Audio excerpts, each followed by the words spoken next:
Good afternoon, everyone. This is Melissa Neal with the SAMHSA's Gaines Center for Behavioral Health and Justice Transformation, and welcome to our webinar on Encounter, Enable, Engage, a three-step strategy for early diversion. Next slide. So again, I'm Melissa Neal, and I'm going to walk through a couple of housekeeping items. And while we're doing that, I just want to point out we've got a couple of polls that have popped up on the right side of your screen. You should see two poll questions. We welcome you all to join us in those polls so that we better understand who is joining us today and what kind of agencies you're representing. Next slide. Just a brief disclaimer, the views, opinions, and content expressed in this presentation do not necessarily reflect the views, opinions, or policies of the Center for Mental Health Services, the Substance Abuse and Mental Health Services Administration, or the U.S. Department of Health and Human Services. Next slide.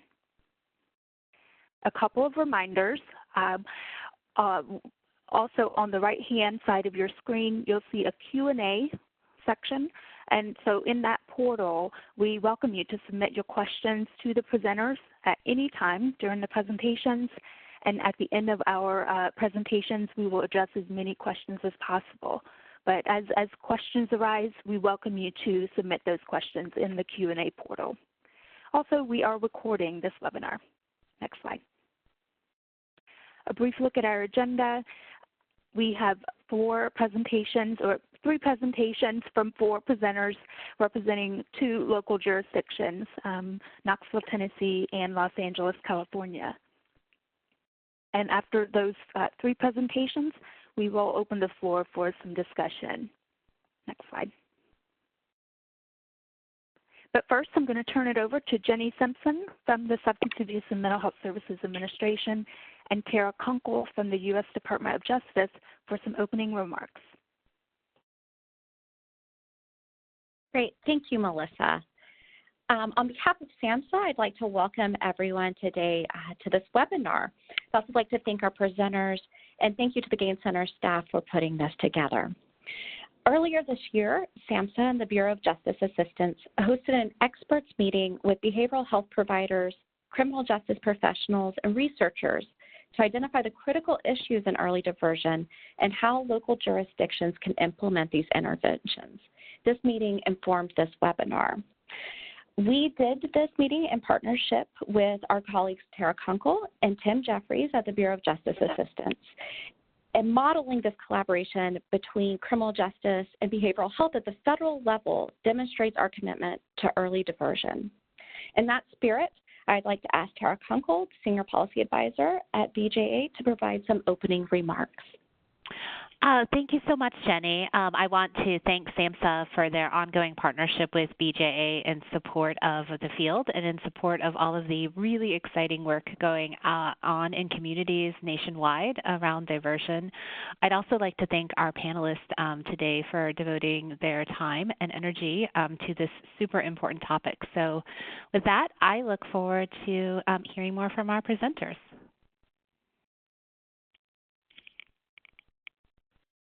Okay, thank you.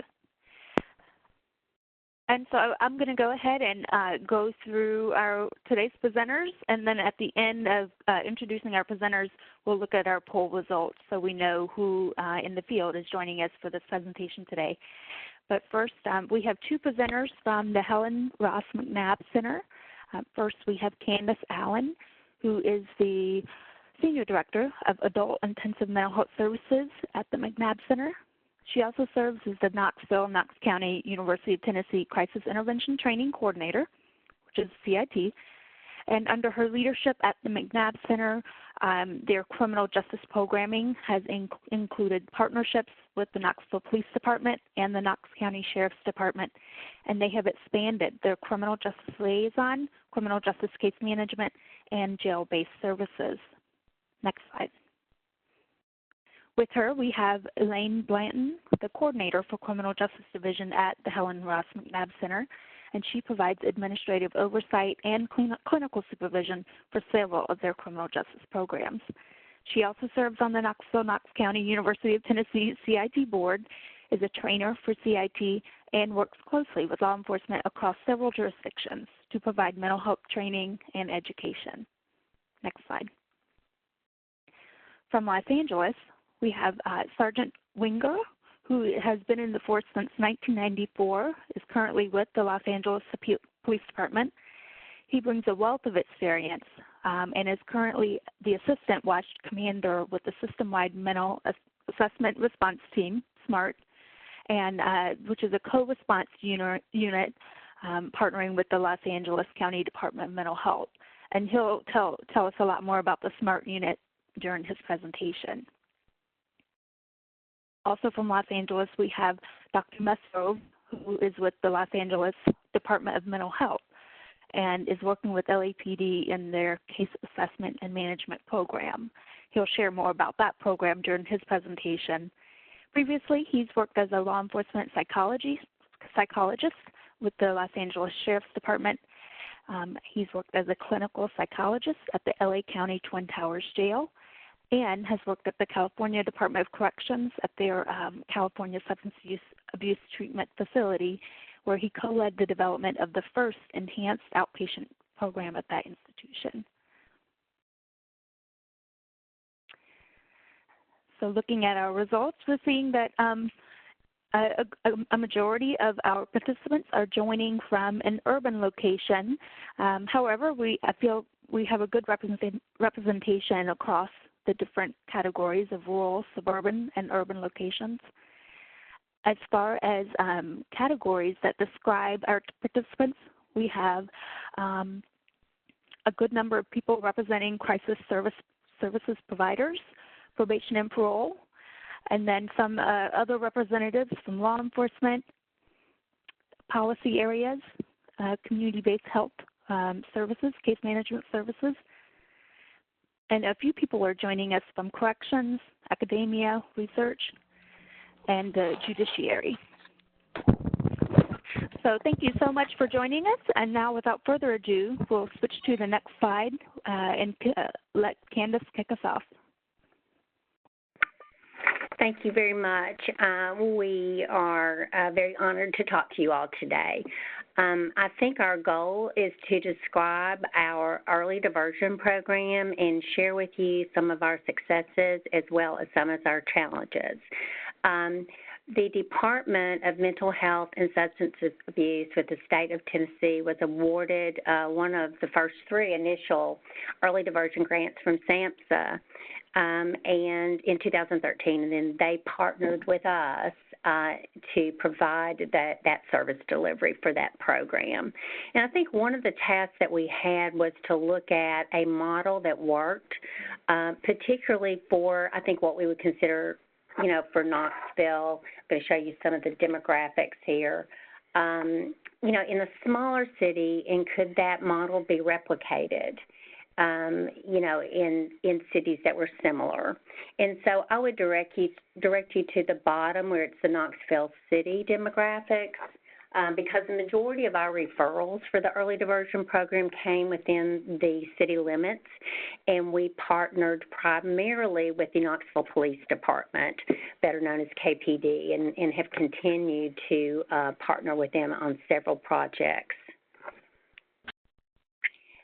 So, starting out, I think we want to talk about what makes an early diversion program successful. So whether you're a law enforcement agency that's looking to, vetting different behavioral health organizations, or whether you're a behavioral community mental health, center, and you're looking to get into this kind of work, I think there are some basic must-haves.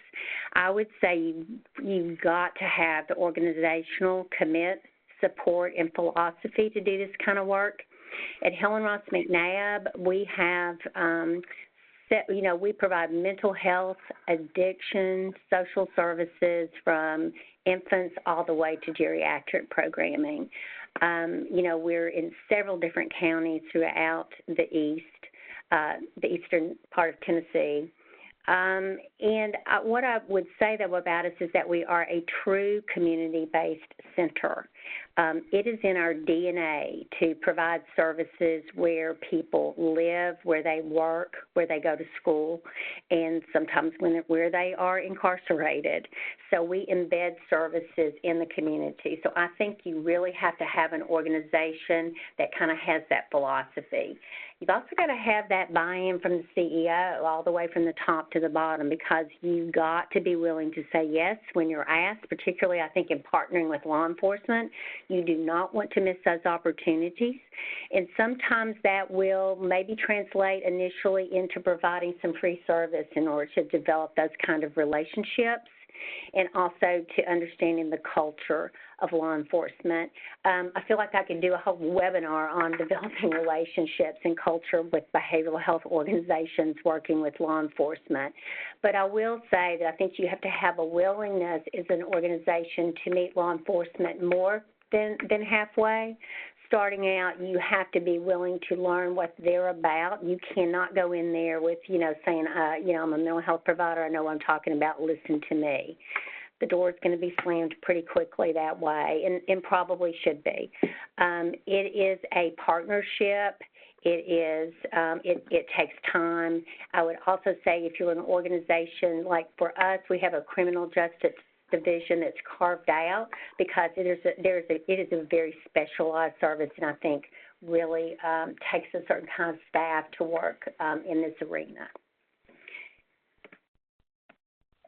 So the next slide just generally shows you some information about our early diversion program, but I would want to kind of focus in on this slide on the target population because we chose individuals that had substance use disorders, primarily because in our state, if you presented with a substance use disorder, you could not receive through Medicaid funding case management. And we knew that case management, our model that you'll see later, heavily relied upon people getting out where people are and working with them and meeting them where they are, and that takes case management staff. And when I'm talking about case management, I'm not meaning just managing, quote unquote, a case. I'm talking about actually getting out in the community and walking alongside them. And so we knew that was a huge gap in our community with individuals that whether they had Medicaid or obviously a lot of them were uninsured as well. And so that was a gap. I had this referral criteria slide just to kind of demonstrate where we finally got to with our referral criteria. When we started, SAMHSA, of course, provided us some guidelines for this project, but we had an advisory board that met every month for the whole entire time that we had this program. And the advisory board was the ones that actually came up with this referral criteria. As I said, we met monthly. That shows a huge commitment from our community partners. We had a lot of buy-in because we'd already established relationships with law enforcement, public defenders, the DA's office. We had peers on our board. We also had individuals that would come in and out at times with different kind of housing projects, the mission, homeless shelters, et cetera. But it was a very active board, and I think one of the surprising things that came out of that was one of our biggest proponents. They helped us very much was the DA's department with our district attorney staff, and they helped us establish a lot of procedures and policies. So I'm going to turn this over to Elaine right now, and she's going to tell you a little bit more specifically about the program. Thank you, Candace. So once this criteria was established, the team attended every roll call for both the Knoxville Police Department and the Knox County Sheriff's Office to give each officer a brief description of the program, its goals, and this referral criteria. The cards were given out to each officer with this referral criteria, our hours of operation, the phone number to be able to reach our staff, and an email address for those consumers who met the criteria but were encountered outside the hours of operation. So the next couple of slides I'm going to be discussing is the warm handoff between law enforcement and staff. The warm handoff is a crucial piece to being a successful early diversion program. This is a flow chart of the warm handoff from law enforcement to the early diversion staff for field calls. As you can see, law enforcement were able to utilize what we called the bat phone to reach out to staff when an officer encountered a consumer who met the criteria we had given them. Staff were to respond to the scene within 20 minutes of receiving this call. Staff would interact with law enforcement first to obtain background information as well as a reason for the referral. Law enforcement would introduce the consumer to the staff, and then the law enforcement officer would make a determination to either stay on the scene or clear the call and leave the consumer with the staff person. In either case, the staff person would screen and assess the consumer as well as obtain demographic information, which included the frequented hangouts. Consumers signed releases, including one for law enforcement, so we could do follow-up with law enforcement, and a next appointment would be scheduled for the following day. If the client was agreeable to treatment at the moment of the first meeting, the staff would work to get the consumer accepted into treatment as well as transport them. As Candace referenced earlier about the Helen Ross McNabb Center being a true community-based center, all staff here are expected to transport consumers to any and all appointments. So the warm handoff through our ride-along program was very similar. The benefits to staff being on these ride-alongs for the entire shift were not only for receiving referrals and following up with consumers they had been providing outreach to, but also for law enforcement and staff to have an open dialogue about the various consumers they encountered during the shift and discuss issues of stigma that may arise from both sides. Sitting in a car for 10 hours allows the mental health professional and law enforcement officer to understand each other's worlds. There becomes a sense of mutual respect gained from each party. This slide gives you a glimpse into the outreach and engagement phases of early diversion. During the outreach phase, staff would work diligently to move consumers through the stages of change in order to move towards a change in behavior and enter into recovery. The needs of the consumer would vary substantially based on the individual. Staff would assist consumers with getting their needs met in order to build rapport and break down barriers the consumer had for going to treatment and decreasing or ceasing use. I want to draw your attention to the concept of persistent pursuit, which is the top center box. This is another key concept for successful early diversion. You have to be willing to hire staff who are willing to go and get down and dirty, go to the places that no one else is going to go, be under the bridges, be in the camps, be in the cut, which is a frequented back alley here in Knoxville where one could obtain anything they want from drugs to sex, to meth alley, to the street corner waving for the consumer to get in their car, risking their own arrest in doing so, or waiting for them outside the pimp's home until the consumer comes out when they're finished. Your staff has to be willing to do whatever it takes to meet the consumer where they are. Due to our staff's persistent pursuit of consumers, we were able to move that consumer from the outreach phase to engagement and ultimately into retention of services. As you can see here, this is just a small list of needs our consumers were assisted with on a daily basis. As previously noted, the team was comprised of 2 outreach liaisons, a case manager, and a certified peer recovery specialist. The liaison's role initially was to interact with law enforcement for the warm handoff and provide outreach services to the people they encountered. Once that consumer was ready to move to the engagement phase, the case manager or the peer would take over handling those cases. Over the course of the grant, we came to realize that the peer was and is the most integral member of the early diversion team, and it is to any criminal justice team. The peer is able to offer their lived experience in both the criminal justice system and in life and recovery from a substance use disorder. The peer is able to walk into a closed 12-step meeting that my other staff could not. The peer is able to steer their story and instill hope into the lives of the consumers. So Keys for successfully retaining consumers are shown on this slide. Staff were non-judgmental in every aspect of the consumer's life.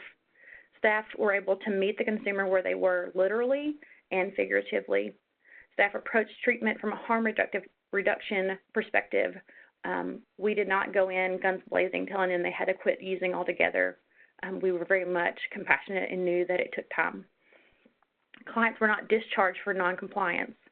To this very day, if any of my criminal justice staff say that word, noncompliance, they have to give me a different reason because that's a curse word in our division. So we make sure that we look for ways to break down that barrier of why we are seeing something that is, quote, non-compliant. This is a process model. It looks very busy, but it is the model for each one of our phases and what we did through each phase. For the warm handoff, the outreach, engagement, and retention that you can all look at in greater detail at the end. If you have any questions about anything that's on this model, I'll be happy to answer them in the end. So I'm going to turn it back over to Candace to finish this out. Okay, so we're going to continue on with some of our successes, and we have the slide here that demonstrates the number of days incarcerated 1 year prior to the program. We were able to get this information because we can access something called our GEM system, which allows us to track all the arrests, and then we tracked 1 year afterwards for our clients. And when you're looking at individuals that really didn't have access for treatment, the majority of these people did not have access for treatment prior to being involved with this program. This is pretty significant.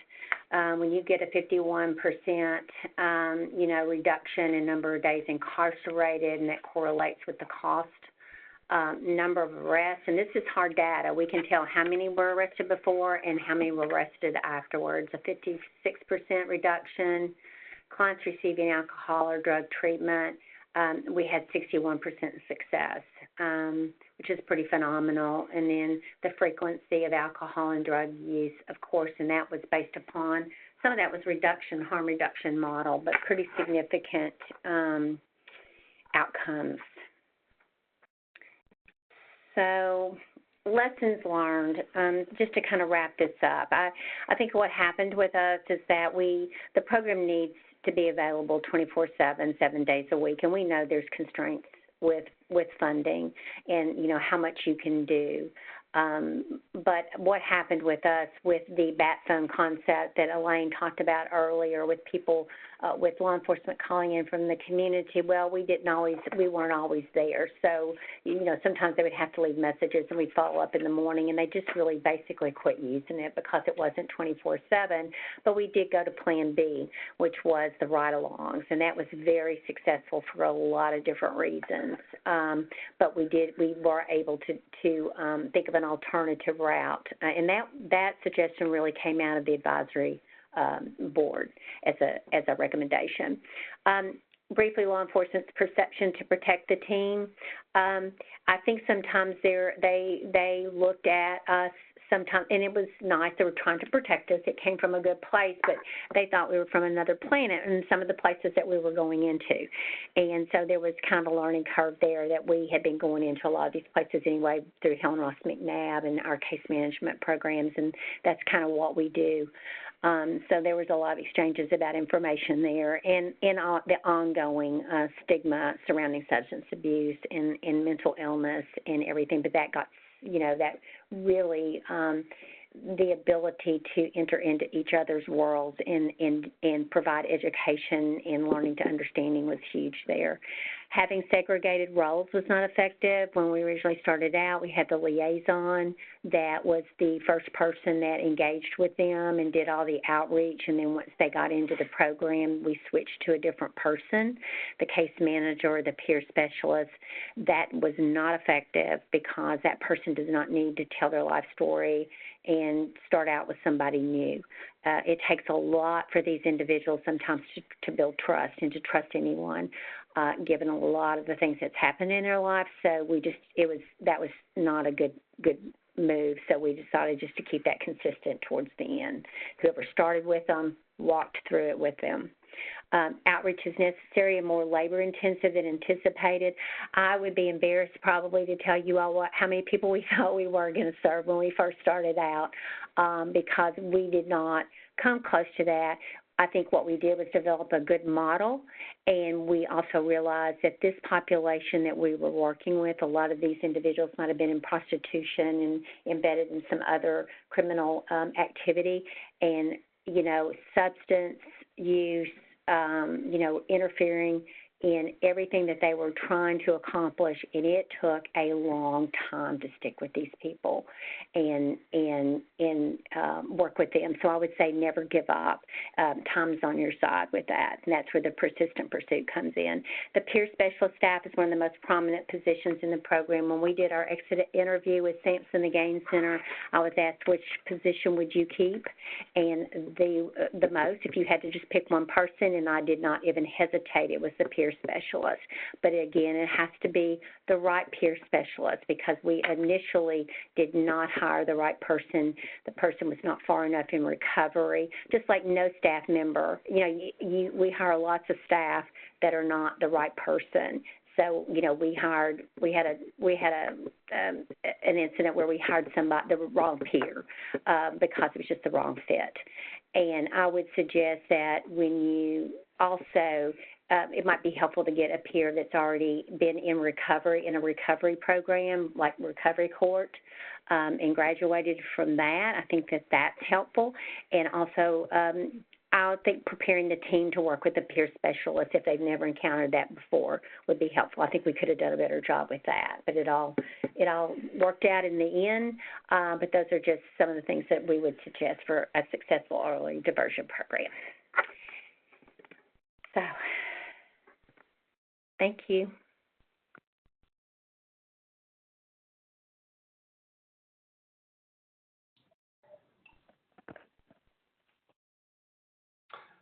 Good day, everybody. My name is Doug Winger. I'm with the Los Angeles Police Department, and I'm with the Mental Evaluation Unit within the department. Our unit is about 88 people on the operations side, so we're quite large. Where I'd like to start actually will be kind of a pre-step one encounter. And with LA, one of the things that we're working on as much as we can is we're trying to find ways to educate the community so that they know what to do if they have a loved one, a family member, a friend, whatever the case may be. So if they recognize that someone that they are living with or friends with are going into crisis, that they've put together a pre-plan so that law enforcement doesn't have to be connected, doesn't have to be contacted.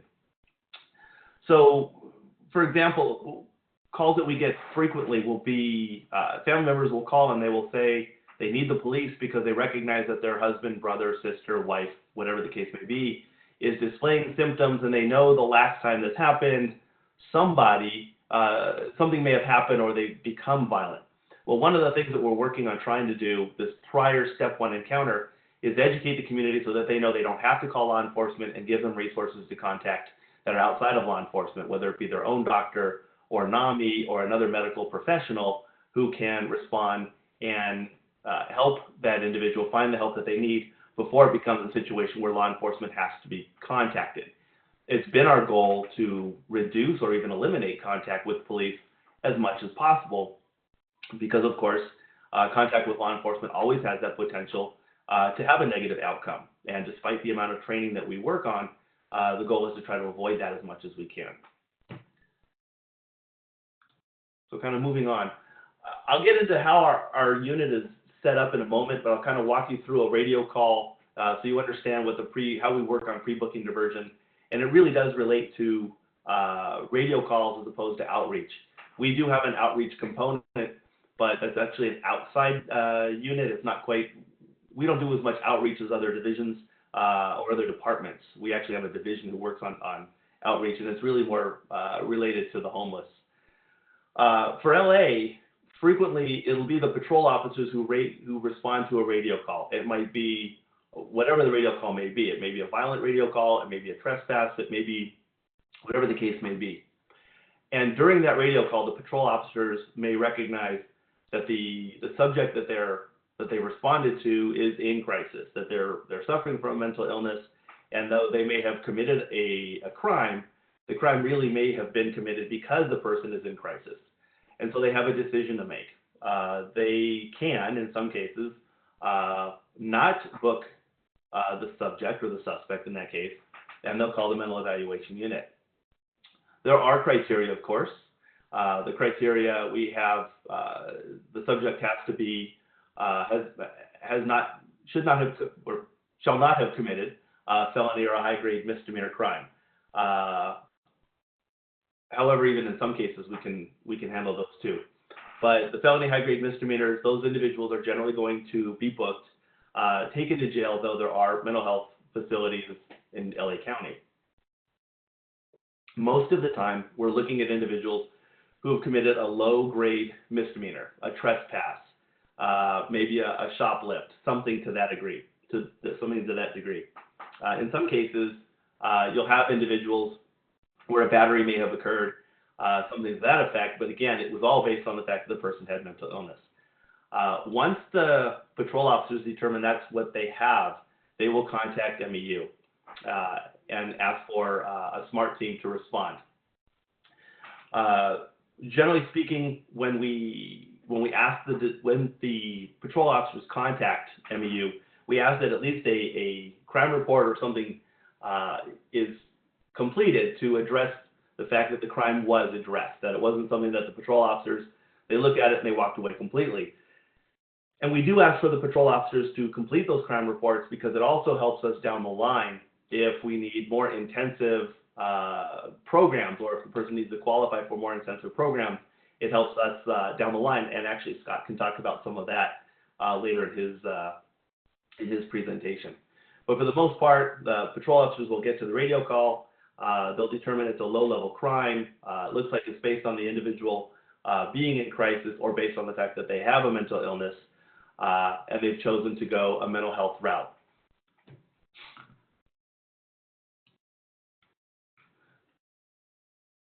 We also have a system set up where we'll have a post-booking diversion process as well. There may be times when an individual patrol didn't recognize, or the person wasn't necessarily displaying recognized symptomology where they were in crisis or experiencing mental illness, or they go into crisis while they're in jail. And those are times when we may get a call from the jail. They may call MEU. We will go with patrol and basically remove that person from the jail and get them to a facility. So we'll post-book as well. We'll go to a post-booking diversion if it appears that the individual has in fact gone into crisis, and take them to a facility that would be best suited for that individual.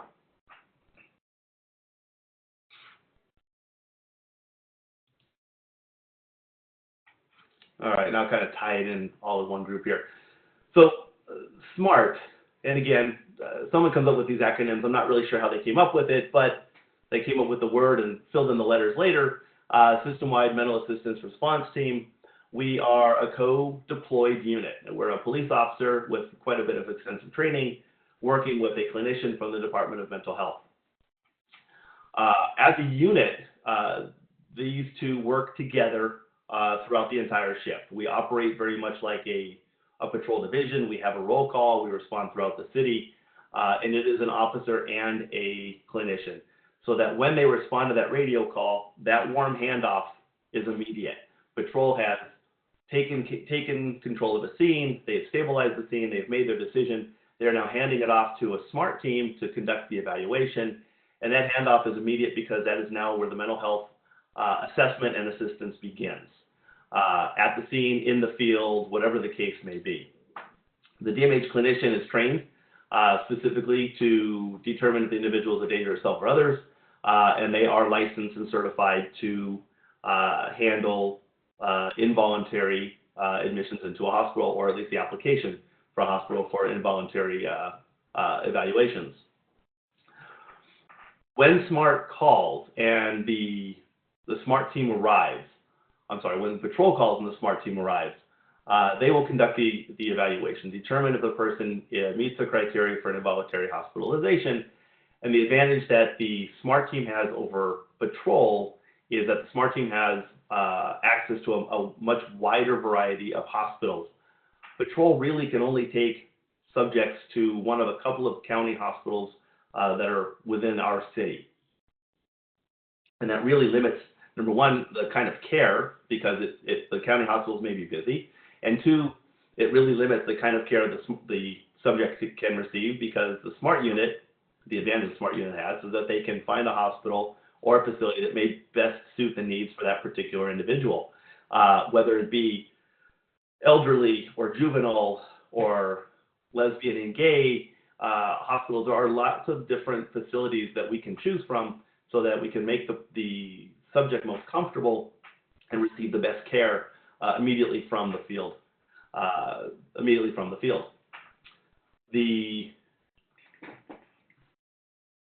That's pretty much a very quick and dirty outline on how we operate. The key for us is understanding that, and actually last piece, the key for us is understanding that SMART is not only responding, but we're also doing a lot of training so that the patrol officers understand and recognize what it is that they have, how to handle the situation, the tactics are taken care of, and the SMART team can then handle the handoff and the admission.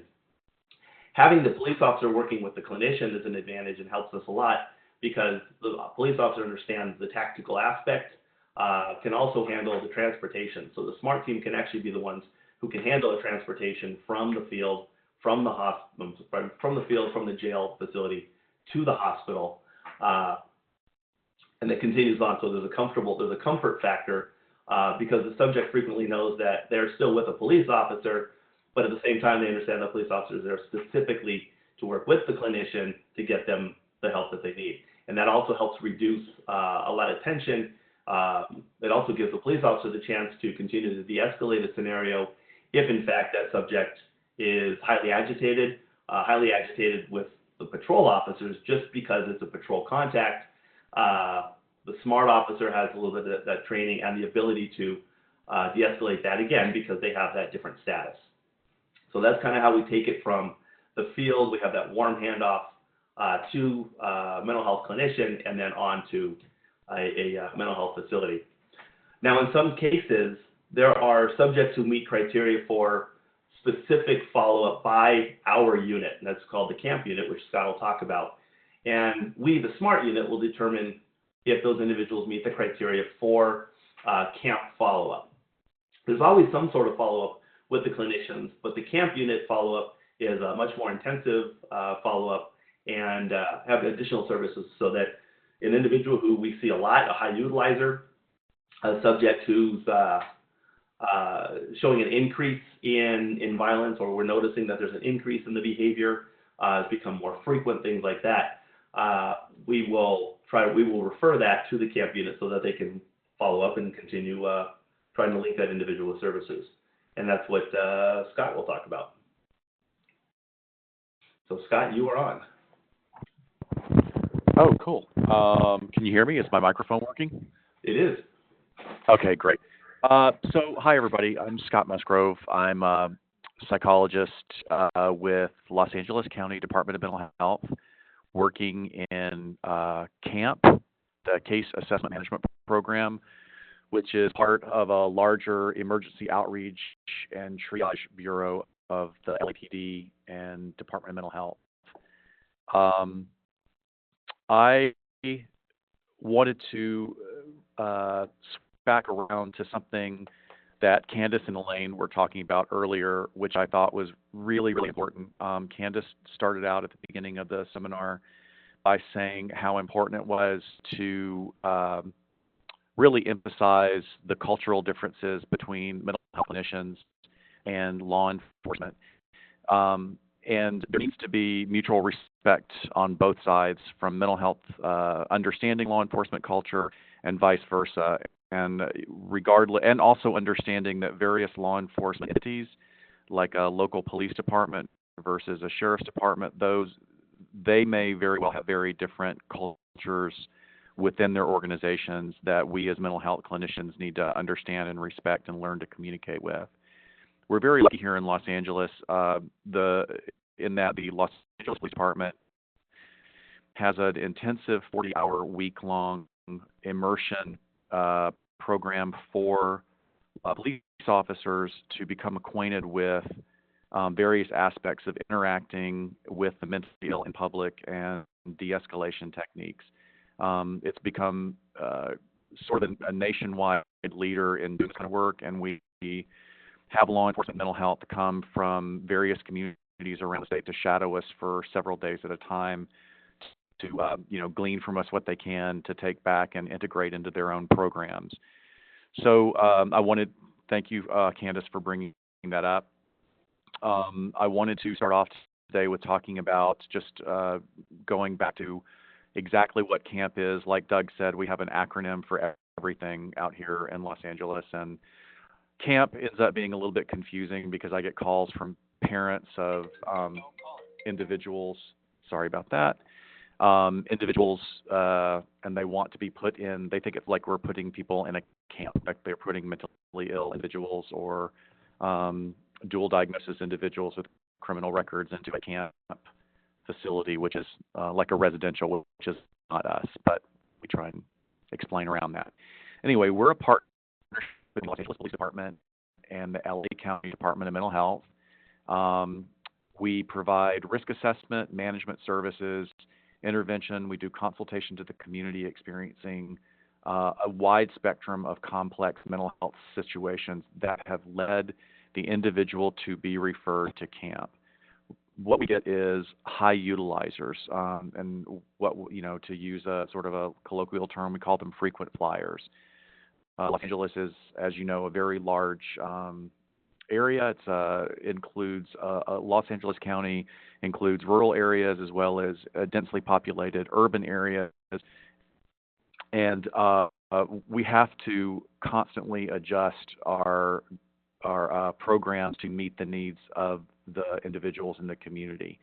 What we're trying to do, much like Elaine and Candace were talking about, is guide the individuals to the available services in the county, as well as encourage engagement and reinforce positive movement towards engagement.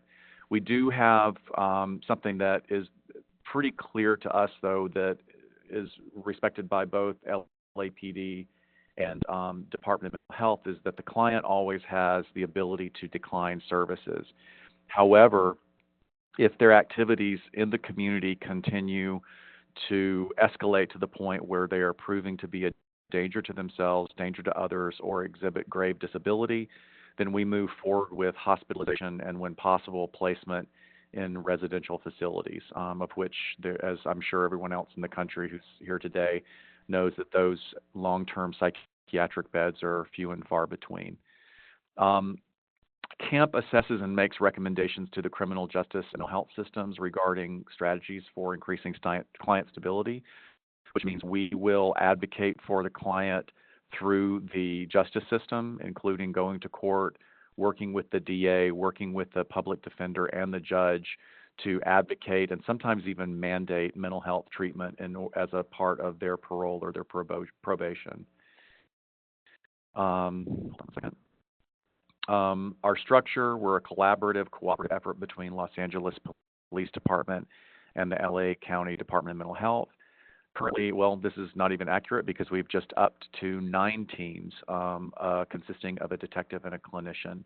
And then we have one, and upcoming we will have 2 detectives assigned clearly to follow up on all guns recovered under California Welfare and Institutions Code 8102. For those of you in other states, we have the Welfare and Institutions Code called a 5150, which means an individual is hospitalized for up to 72 hours for one of 3 criteria, which would be danger to self, danger to others, or grave disability. When an individual is retained or detained under this Welfare and Institutions Code, they immediately become weapons prohibited. And through the hospital or through the holding agency, we will report to the Department of Justice that this person is not eligible to have access to their weapons. They can go through a court proceedings to retain that and to get their guns back or their weapons back if they so desire. Many times we find that they don't go through that process. The camp function, we collaborate with community mental health clinics, county hospitals, private facilities, law enforcement, criminal justice, and mental court systems to ensure that the entities have accurate and timely information. We're very lucky in Los Angeles County in that LA County Department of Mental Health has one of the biggest and most broad offerings for mental health services probably in the world. There's everything available, including wraparound services for families, follow-through development programs for minors, just a wide spectrum of direct service clinics as well as contract sites that are in virtually every area of the county. Every one of those places is accessible by public transportation. So we are one of the lucky ones here in that we have services that we can actually refer to. And today, part of my presentation is going to be, as it has been in other venues, talking about how you might want to develop alternatives if you don't have a comprehensive public mental health system on which to fall back. Let me see, moving on. So we have referral criteria, and this is something that we'll go back and forth with SMART, which is our psychiatric emergency team, that we'll go back and forth on. We may get referrals from them because they're concerned about an individual that they feel is increasing in high-risk behaviors or is meeting a criteria such as a veteran who has been diagnosed with PTSD or has extensive mental health needs that he or she is not accessing through the VA. Anytime there is an attempt at a suicide by cop, we get an automatic referral. However, sometimes we will not take the referral any further if we feel that it doesn't meet camp criteria. But each one of these referrals, starting from the psychiatric emergency teams, goes through probably at least 3 layers of referral and discussion between mental health and law enforcement to see whether or not we're going to follow through on it. Some of the cases include high utilizers of Los Angeles Police Department or LA Fire Department, high-risk situations such as suicide by cop, weapons and guns, arsonist, jumpers. We have a number of freeways here with a lot of unfortunately very convenient places for people to jump if they so desire. We also have barricade situations where if a person is barricaded in their residence and they are not exhibiting that they are of immediate and urgent danger to self or danger to others, then sometimes police will disengage, and then we as camp will follow up later in the day, later in the week, when that situation has de-escalated to the point that we might be able to encourage engagement in services. We also deal with high stress situations such as hostage situations. Out here we have a lot of high profile cases such as celebrities, city and county administrators, employees, our board of supervisors, and plus because we are in Los Angeles with being sort of the nexus of the entertainment industries, we have a lot of mentally disordered individuals from around the world who travel here believing that they have connections with celebrities, and that may be stemming from their mental illness. Unfortunately, some of those people become stalkers or break into people's homes, so those are immediate referrals to us. We cover veterans, attempted suicide by cop. We also are really intimately involved in school violence investigations, even though Los Angeles Unified School District has a pretty comprehensive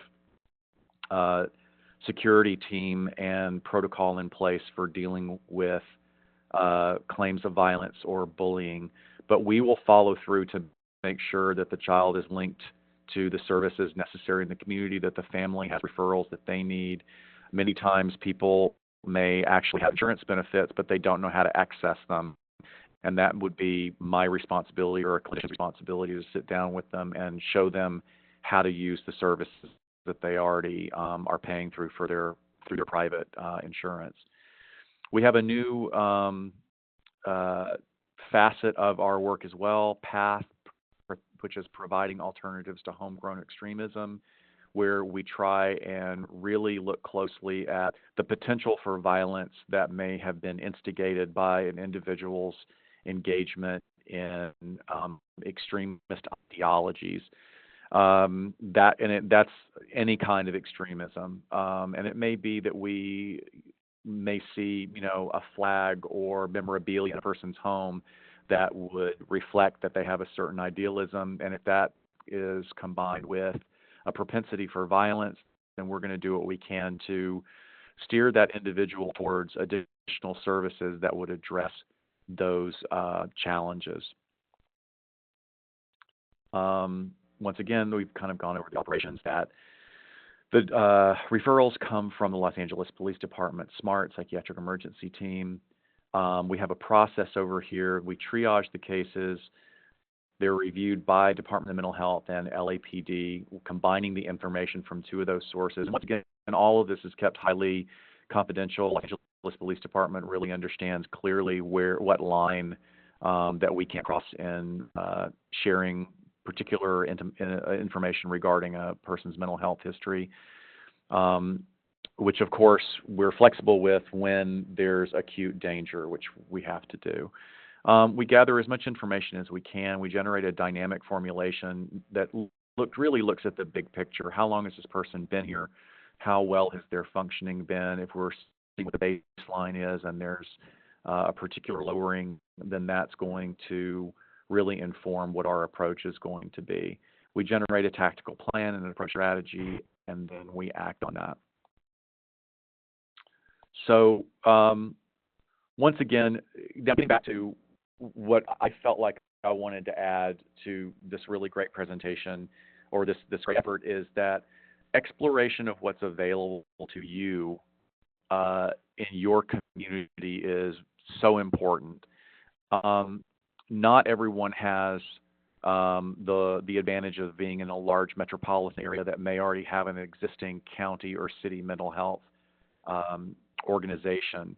However, there are some things that you can do to be creative, and we've seen these when we have people come from other parts of the country, other states. We've even had people from other countries come and look at our model, and they've come away with some ideas. So one of the things is, if you're in, a state or an area that does not have a county, an extensive county system, then you're going to have to be creative about how you create a mental health entity to work with law enforcement. First, if you have any county or existing structure, really I encourage a strong and organized outreach to that entity by law enforcement, which I think they're going to buy into, because they are going to understand from a purely fiscal perspective that in the long run this is going to lower costs. If you reach out to what's existing and see what can be created, maybe you can create a collaboration where there wasn't one before, by creating relationships and doing outreach.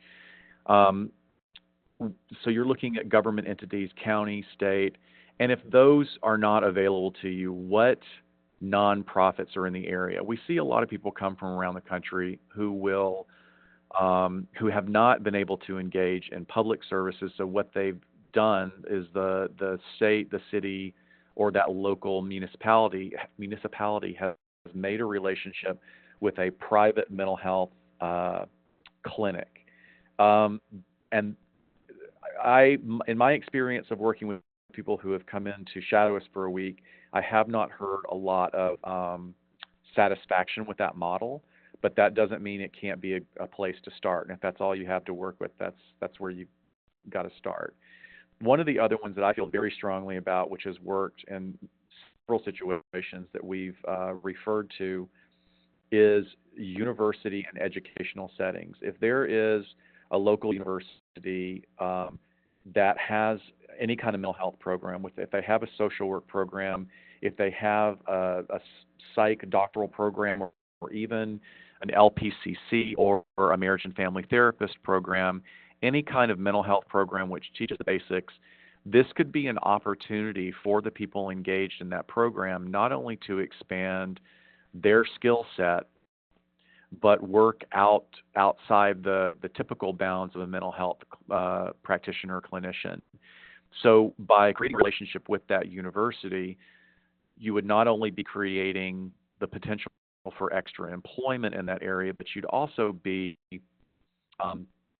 creating an opportunity for them to develop adjunctive or supplemental programs in forensics. I mean, by adding a couple of classes to their curriculum, they could greatly expand their enrollment and interest by people who, like I believe it was Elaine was saying this in her part of the presentation, is that, there is an expectation for people that are working in community mental health, and especially in a collaborative effort with law enforcement to really get to the people who need our services the most, that you're going to be doing some gritty, dirty work. You're going to be going into places that are uncomfortable for a lot of people, but for many of us that came into the field of mental health, that's what we came into it for. And by kind of stoking the enthusiasm in areas that have educational opportunities, I think this could be a real avenue for development of these collaborative programs. Telehealth, telepsychiatry, and teletherapy technology is really coming along. And I do know that some places in the Pacific Northwest and in New England are using 2 or 3 of the largest telepsychiatry agencies in the U.S. and in Canada. For those of you that aren't aware of these agencies, and they're private companies and they're for profit and they make a lot of money, but they were set up to provide medical and mental health services to both rural areas and, of all places, cruise ships. I did not realize that was a thing, but this is one of the reasons that they got started. And they are now marketing their services to law enforcement so that law enforcement can, 24 hours a day, they'll be able to hook up with someone who's maybe even in a different time zone, usually a psychiatrist, although I'm not really sure that a psychiatrist would really be appropriate in every one of these situations. I have mixed feelings about this. I'm not sure. Right now, I haven't been in the position where I would be in the field and holding up an iPad to a person who is under the influence of substances or a dual diagnosis and trying to get them to engage in this manner. However, the presenter at a couple of seminars I've been to, they say that it's very successful. And being the gadget guy that I am, I think that this probably is some aspect of this is going to be a wave of the future, and it might be more affordable than some of the other alternatives. It's definitely worth looking at. I'm not advocating for any particular company because I don't want to say that I'm a shill for any of these companies, but if you would like to do research, just put in telepsychiatry, telehealth, for-profit companies. You just put that into your Google search engine, you'll see the top 20 companies that come up, and that would be, I think, interesting for you to look at. We also, sometimes when you're trying to create these relationships between agencies that don't currently exist, you might have to start with a one-to-one. Like someone else was saying earlier, and it might have been Elaine, about, not every mental health clinician is cut out for this work, and there are some people that would not be interested in doing the gritty work. And by the same token, not every law enforcement individual is going to be cut out for working with mental health. And that's okay. That's totally fine. It's not going to be for everyone. But I do know that we've had great success here in Los Angeles, in the Los Angeles Sheriff's Department and the LAPD, in having administrators and higher ups, the lieutenants, the captains, that are passionate about this kind of work. And what they do is they seek out individual officers who really have a knack for this and who intrinsically get it, or might be open, or just have a gift and a patience for this type of work, and it's the opposite of individuals with concrete thinking. And I say that with no judgment or no aspersion. I just think it's really great that you make an effort to find those individuals that are open to this and create open dialogue with them, especially in the smaller communities that the idea of working with mental health might be just completely alien to them. There's going to be somebody in there that gets it. And even one of the things we talk about in our mental health intervention training for all of LAPD officers out here is we constantly reinforce, okay, you may not feel that you have a direct connection with any mental health history or mental health issues, but you know somebody who does. And even if you don't think you know somebody who does, we're going to teach you this week, how closely related you are to someone or connected to someone that may have had challenges in their life. So by creating relationships like that, you have a better chance of further exploring what community collaborations may be able to come about for your efforts. I already went over this earlier, looking at educational institutions that have social work programs, LPCCs, MFTs, doctoral programs, and even down most community colleges around the country now have KDAC programs, Certified Alcohol and Drug Abuse Counselor programs, and that will, in 6 months, will give certification for working in that milieu. That, I think, is an untapped resource for smaller communities that may not have even access to the larger, like master's level degrees. There's also more and more colleges that are offering bachelor level psychology degrees that have practical use, and this would be a great thing to explore as well. Let's go into the next. That was what I had for today, and I guess we're going to throw it back to our hosts for any questions. That's right. Thank you so much, Dr. Musgrove. So now we will have an opportunity to go through questions. Again, a reminder, on the right side of the screen is the Q&A portal. So please type in your questions, and I will present them to the panelists. We've had a couple of questions come through already. The first one I want to start with is, and this is for each of the panelists, each of the presenters. Some of the listeners are curious as to which screeners or assessment tools you use as you encounter people in the field or through your program.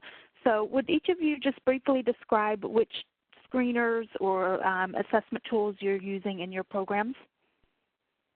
We'll start with the Knoxville group. Hey, this is Elaine. For the screener tools we used out in the field, we used the CAGE, and then we also used the ASI. We also utilized a basic psychosocial assessment to be able to get these people assessed. So those were our two major ones that you will have access to anywhere. Would be the CAGE, or the CAGE aid would probably be your best bet, and then the ASI.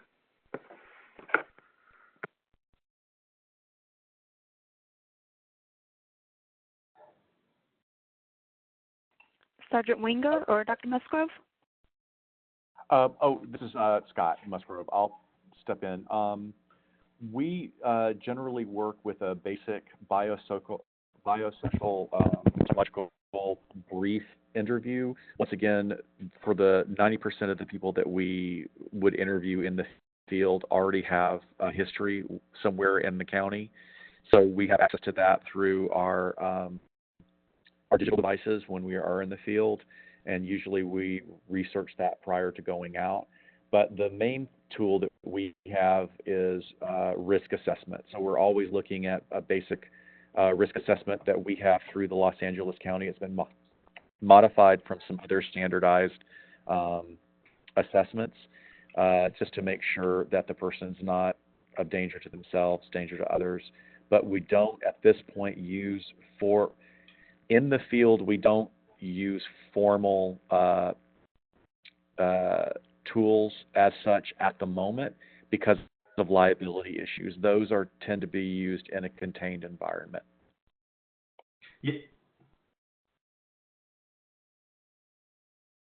Yeah, and to add to that from the Smart Team perspective, when you're in the field, when we go out, we talk to both the officers, we talk to the person reporting or people that have reported.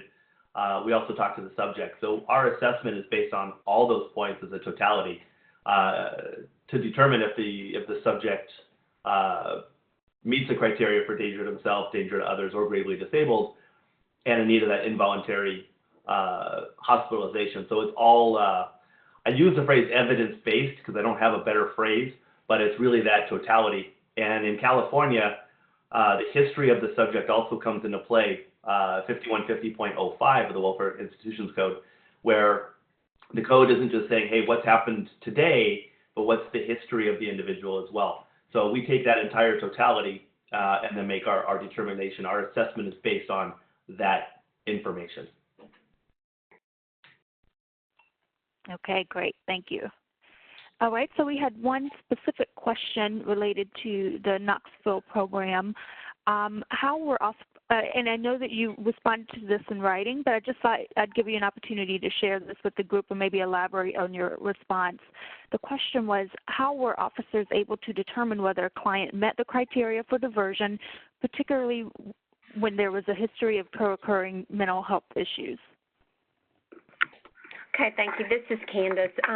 You know, we have done an extensive amount of training through our criminal justice programming with law enforcement and corrections, and then with patrol as well.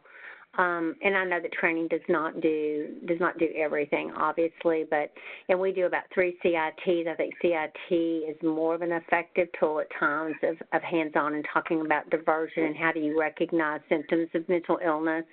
I think the substance use is really obviously easier to see if someone's impaired, you know, so the officers could readily pick up on that. The underlying untreated mental illness that may not just be the person that is presenting with, you know, symptoms that are overt are a lot harder to see, but we would encourage them to call us whether they just suspected it or not, and we would come out and assess. The other part of that is that when we did the ride-alongs, that was very effective because at that point in time we were right with them as more of a co-response kind of team, and we could help tweak that out. But that's basic. But it is hard because, you know, law enforcement they're not trained mental health professionals, and they shouldn't be expected to be able to identify some of this. But that's kind of the way that we approached it. And would you elaborate on the ride-alongs? Is that something that you continue to do? If not, you know, how was that organized and implemented? As I've heard other jurisdictions are looking into using ride-alongs as a cross-training opportunity. Can you take this? I think, first of all, we were able to start the ride-alongs fairly easily because of, I think, the relationship that we had with the Knoxville Police Department. You know, people talk about champions. There's an individual there, Captain Don Jones, who was on our advisory board that really made that happen. And so it was really easy for us to sign up. We would just go to meet the officers at the police department, and they arranged that for us to do those ride-alongs with them, and we would go with them on certain shifts throughout the week and just be with them as they identified individuals that might be candidates for early diversion. Anything else you want to say about that, Elaine? I think that we were able to allow each of our staff on the early diversion team to do ride-alongs every week. We found through the KPD statistics what the high utilizer time was for individuals that they were arresting for these low-level misdemeanors due to co-occurring disorders. And so we found that there was a certain day and shift that was the best time for us to go. And so we just ended up cycling all of our staff through doing the ride-along. So we would have them go through each district and be able to work with that law enforcement officer for a 10-hour shift, and so that was beneficial. And again, you're talking about flexibility of staff because some of those got off at 11, 12, 1 o'clock in the morning. All right, thank you. And moving over to the camp program, we had some questions come in as far as, what is the legal status of people in camp?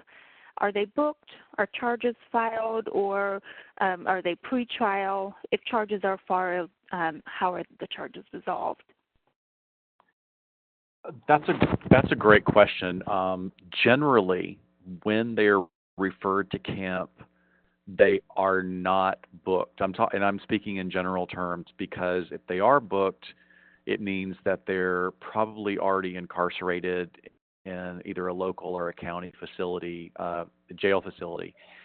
So, but that may also develop over time. Like, we may get a referral and do the work, and we're getting ready to go to the home, and then find out that the follow-up after the discharge from hospital is that they got arrested. So there can be any permutation. I mean, as soon as I finish this today, I'm heading to the women's jail here to see 2 clients that have been not engaging in the services that are available to them, and we're going to try and, we'll talk to them in the jail facility and try and see what we can do. Sometimes that's actually an advantage because of the amount of substance use, is that sometimes the only time that we really get a clear baseline on functioning is after someone's been incarcerated for 5 to 6 days. Charges filed, we heard a pretrial. Pretrial, like I said earlier, we sometimes can become very involved, especially if it's a frequent flyer, and our courts are somewhat overloaded, so they tend to, if a red flag is not thrown up by DMH and LAPD, some people can be dismissed very quickly, and we may, especially as a person is escalating in the community, we will put together the appropriate paperwork. I'll go with my partner. My partner will talk to the district attorney. I'll be the public defender. We're both saying basically the same thing. Will you please advocate for mandated treatment? And so those are some of the options. And then the last part of the question is, how are the charges resolved? Generally, the resolution comes from the legal end, and then we follow up. If they're going to state prison, then that's a done deal. There's no movement further for that. If they're just going to be doing state time in a county facility, I will follow through with my connections at the jail to make sure that they're in the appropriate housing, which would be mental health housing, and make sure that if medication is indicated, that's going to be continued. And with the camp program, what happens if the person is not willing to participate? That's a great question. Like I said earlier, people, we really try and, in respect for all individuals, we want to give them a level of choice so they can decline services. But, we really have, I work with a great partner who's been doing this a long time, and sometimes he comes across more as a mental health clinician than I do. But we will do what we can to really explain to the client, like, look, this is what's going to happen.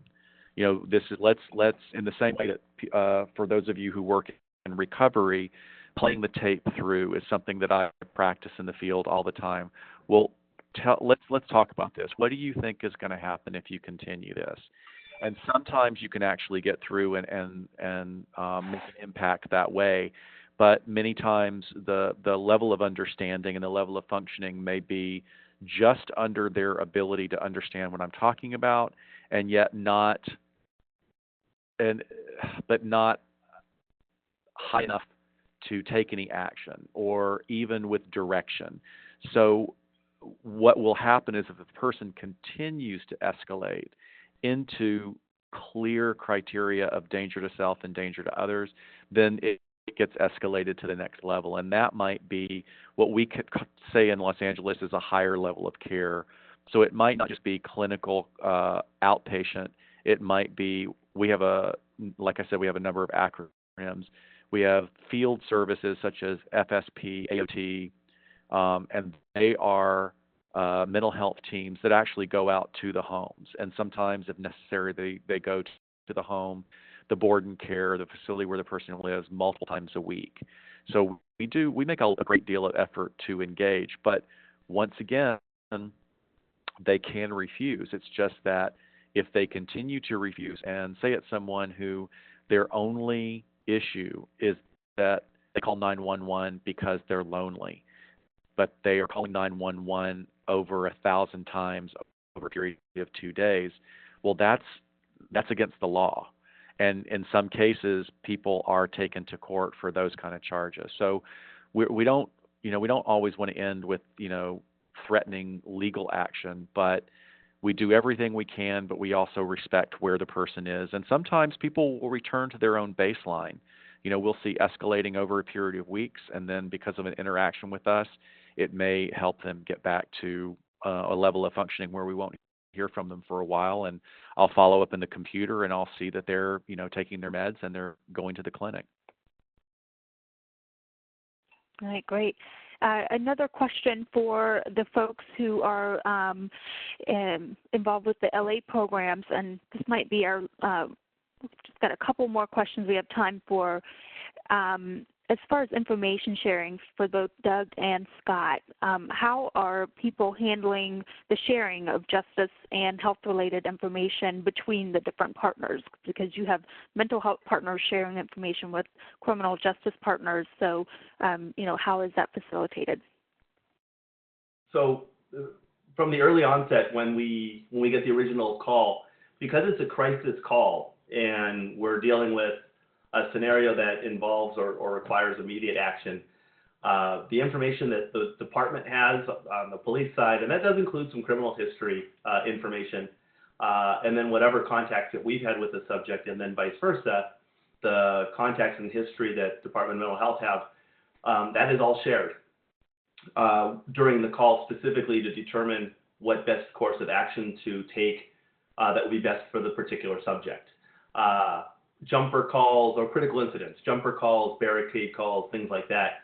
The same rule applies. So you do have HIPAA, but in a crisis situation, HIPAA can be exempted specifically to ensure that the information that is shared is to basically resolve the crisis as it is. And so when we're working on cases in the field, that information is shared.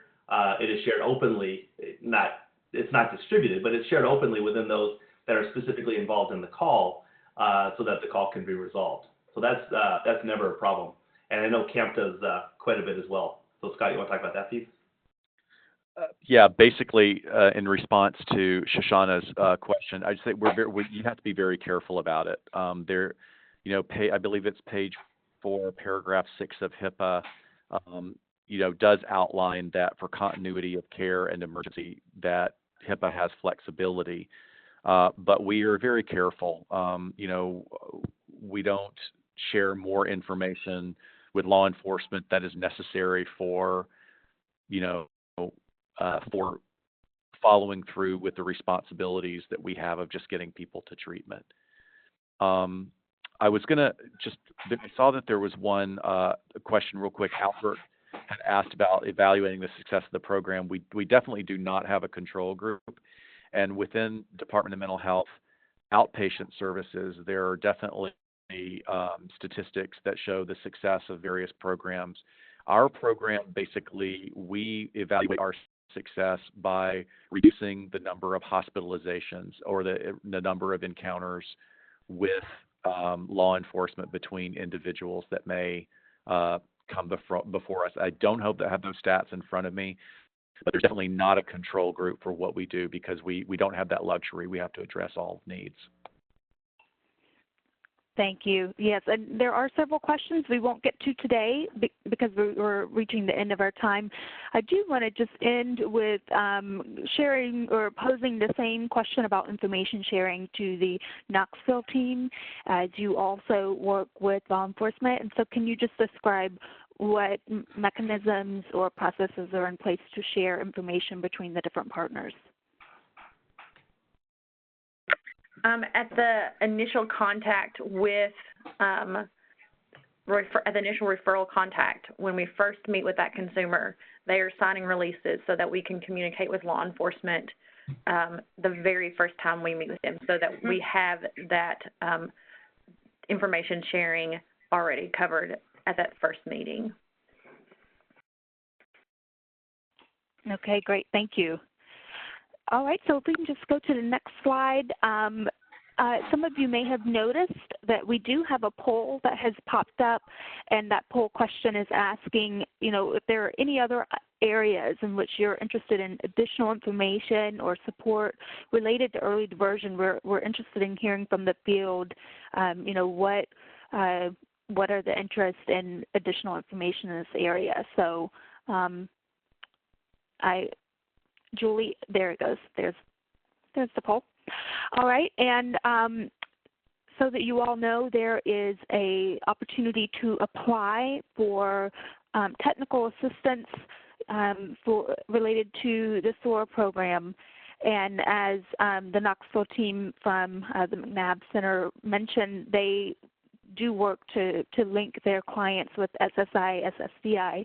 And so the SOAR program provides technical assistance to educate case managers and different programs on how to improve the process of getting people onto Social Security benefits. And so criminal justice agencies are invited to submit a brief proposal. Those are required by December 21st. If you're interested in any information, we have the link there at the bottom of that slide. Next slide, please. And here is all of the contact information for SAMHSA, and particularly the Gaines Center for Behavioral Health and Justice Transformation. All of our contact information is there on this slide. We will have the webinar slides coming out in a future news blast. So please make sure that you're signed up for our newsletters. Go onto the Gaines Center website. There, the link is www.samhsa.gov/gaines-center, and you can sign up for our newsletters. That will also help you receive news flashes when we release these webinar slides. And once the audio is approved, then we also will release the entire webinar with slides and audio. So please sign up for the newsletter so you can get notice when that is released. And so, Julie, if we can pull up the poll results.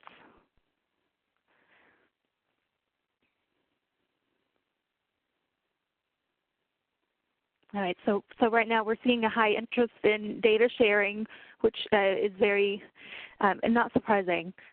Also looking at interest in learning how to fund these kind of programs, expand cross-system collaboration, expanding crisis care continuums, and so these are areas that are really important to the field, and we will be looking into how to create more content and perhaps future webinars around these topics. For those of you who submitted questions that didn't get answered, for instance, some of you did ask about funding of these programs and additional information about evaluation and data sharing, we will ask our panelists today if they wouldn't mind responding to those questions, and we'll disseminate all of that information along with the webinar slides once they are ready. So please do watch out for that, because we do want to share that information with the field. All right, well, without further ado, I greatly appreciate each of our panelists for their time and all of this really wonderful information that they've shared with us. And we look forward to having you participate during our November webinar. Please look out for that announcement.